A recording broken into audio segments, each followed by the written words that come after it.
Siyempre po yung ating beef. Yan po yung ating beef.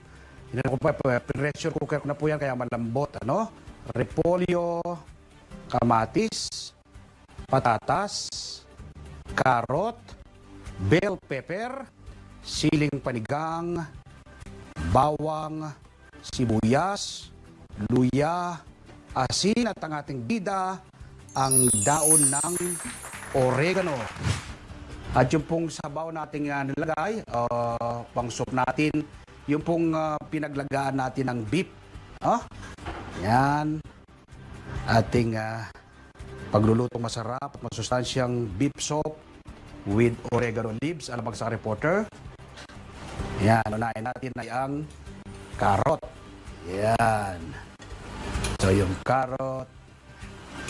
Yun. Okay, sunod ay ang patatas. Yan. Sunod ay ang ating beef. Yan. Dahil inano po natin yan, ano? Malambot na siya. Pressure cooker. Yan. Tapos pakukuloyin po natin ng yan bago natin ilagay yung iba pang sangkap. Tingnan natin, kumukulo na. Yun, kumukulo na. Yan. Pag kumukulo na ng ganyan, ilagay na natin ng ibang mga sangkap. Ilagay na natin ang kamatis. Yan. Sunod ay ang luya. Yun. Tapos ang bawang. Sunod ay ang sibuyas. Yun. Alright. Pakuloy natin siya ngayon ulit. Okay, ngayon lagay na natin ang ating bell pepper. Yan. Sunod ay ang siling haba. Alright. Tapos yung ating repolyo. Yan. Repolyo. Okay, para magkaroon ng lasa, sunod natin ang ating asin, no? Itong asin ang ating isusunod. Yan.